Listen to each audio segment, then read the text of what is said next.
What's going on, guys? This is Joe coming back to you again for episode 2 of Driving to the Draft. Once again, I'm driving to the draft, so here we are. Let's get started.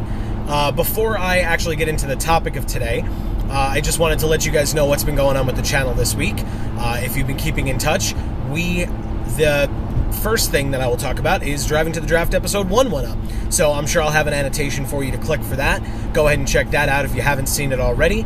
It'll give you an explanation of what this show is, and it'll actually tell you what the topic of today is even before this. So you can go watch that by clicking the annotation above.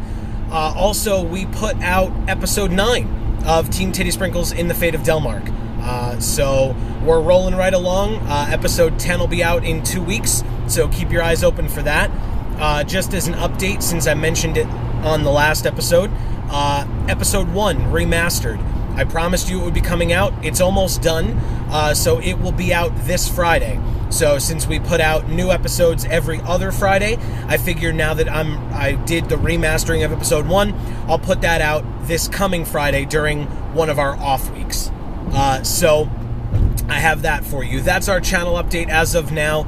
Check out the channel, subscribe. You'll find out when all these videos come out, including the Driving to the Draft ones. And the episodes we're gearing up for Oath of the Gatewatch stuff. We're starting to pre-order our product. So you'll be seeing Oath of the Gatewatch openings coming very soon once the product gets released, once the pre-release happens, stuff like that. So stay tuned for that. Speaking of Oath of the Gatewatch and Magic the Gathering, that's the topic for this week's episode. So I wanted to give you guys a little bit of a background as to my Magic origins, because you guys have seen me opening Magic packs and you've seen me talking about Magic, and some people kind of want to know who the people are as players who are talking about Magic on YouTube, because otherwise I'm just some random guy who's opening Magic cards and you don't know what I care about Magic cards for, and etc. So I started collecting in around 1996, and my first set was Urza's Saga.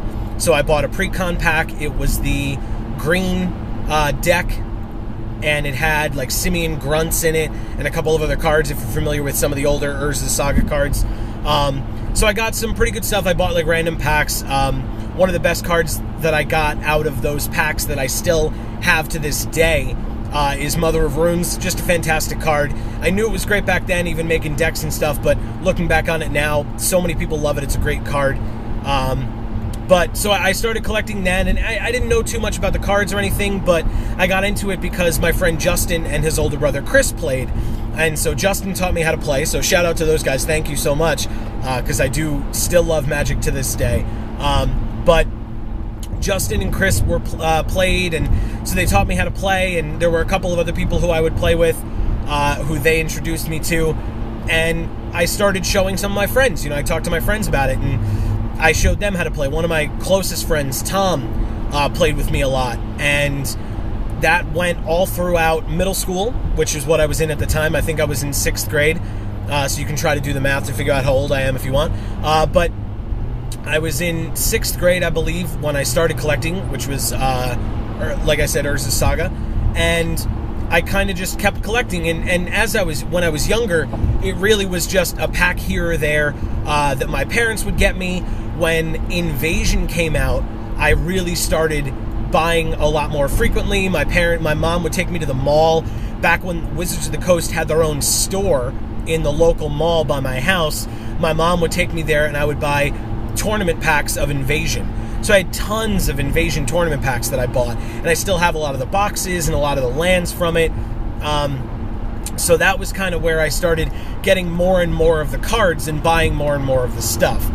They don't even make tournament packs anymore, but it was a 75 card pack, and I forget how many lands were in there, but they were kind of interspersed in with the lands. So I wasn't buying booster boxes or anything like that back when I was younger. It was really just the tournament packs.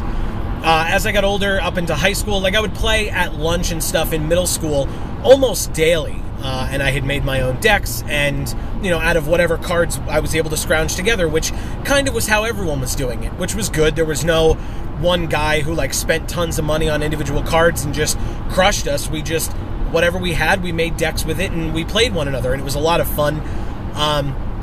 And then I moved on to high school, and once I got into high school, I was playing at lunch a lot again, But I had more money, and I was starting to drive. And so I was able to go out and pre-order boxes or get boxes like when a new set would come out. That's when I started buying booster boxes. And so I would go either after school or on the weekends, and I would just buy a booster box. And I would come home, and I would sit, and I would take the time, and I would open the booster box. I would open each pack individually, and I would look at each card one by one, and I would read each one. So it really was an experience for me to open a booster box, because I didn't know, one, I don't know how prevalent it was at the time, because I really wasn't looking for it, but even if it was, I was not looking at online spoilers. I wasn't looking at people talking about the sets. I just knew that I wanted to play with my friends, and I also knew that I wanted to collect. And so I had a couple of binders with card sleeves, and I put every card that I had in those binders. Commons, uncommons, rares, foils, didn't matter. There were no mythics at the time, but I put everything in those binders because I was a collector, and in my mind, that's what I did. You know, that's what you should do as a collector. So, and I started buying booster boxes, and it was not anything big. I would usually buy one box per set, but that was kind of how it went along those lines while I was in high school. Then I went into college and law school, and I was still buying a box when I would go home, but I didn't. I didn't have anybody to play with. The college and the law school that I went to really didn't have a ton of people who were like a geek community. And when I was in college, I really didn't have a lot of time to like drive out and try to find a local gaming store to try to play there. But then Amy from the channel, told me about a guy that she had met in college who was opening his own card shop and wanted some info about Magic. And I said, I know about Magic, and she knew that, obviously. And so we had been put in touch, and so I stopped by one of the times when I was home. I stopped by his shop, I took a look at it. I knew he was going to be running some events and stuff. And so when I got out of school and came back home, I was able to go to that shop more frequently. And I was even able to work there for a little while. I did some judging for them and helped them run some events, which was awesome. It was an amazing experience. I really loved it. The community was incredible. And it really was my first kind of in-depth foray into the competitive Magic scene. So I knew about Legacy, and I knew about Standard, and I knew to a degree about Modern as well, but I didn't know a lot about Limited. And this was kind of my first exposure to Limited as a format. And I loved it. And those were a lot of the events that I ran anyway, were the Limited events. So I got to play in the events while running them. And that's kind of what brought me closer to today.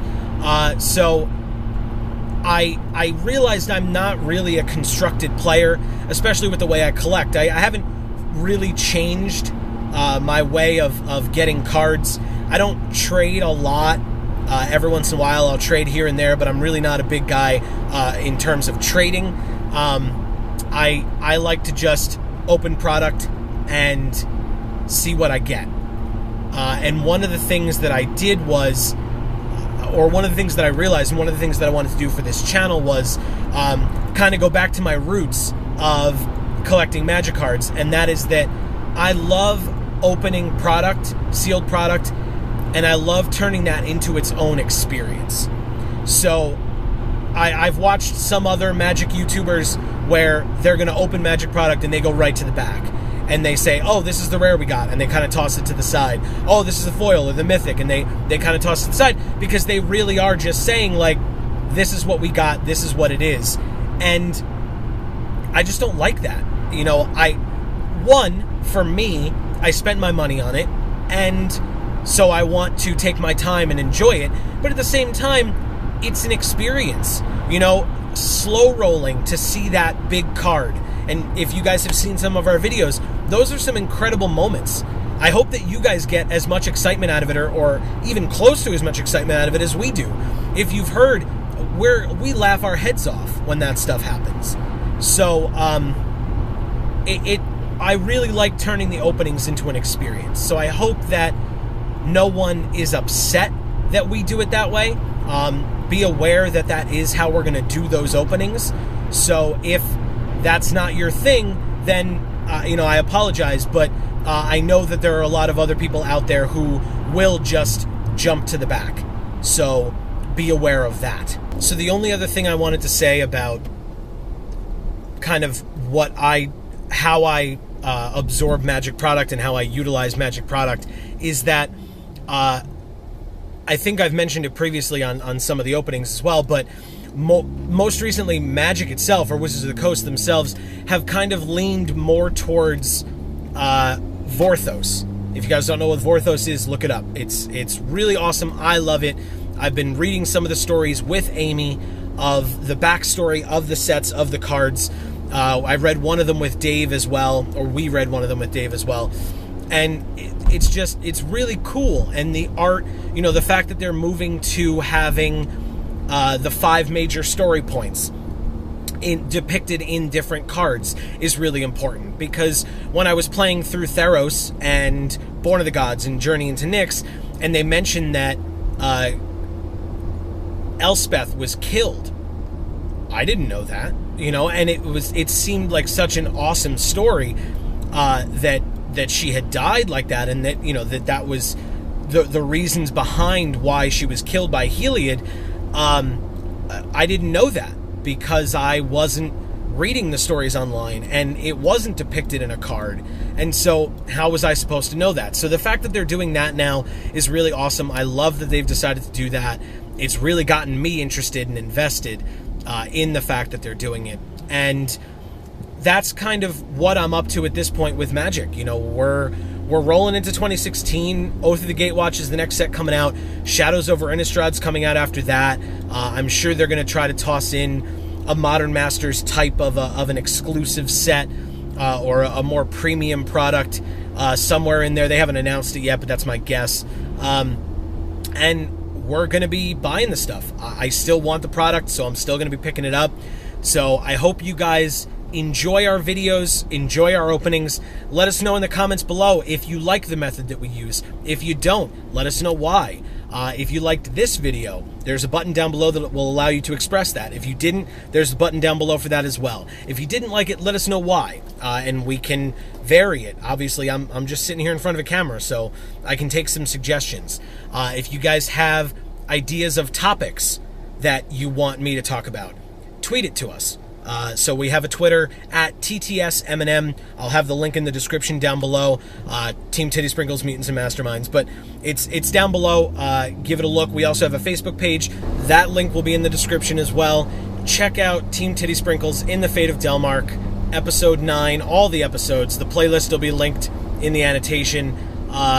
And guys, in whichever video you watch next, we will see you all next time. Thanks, guys.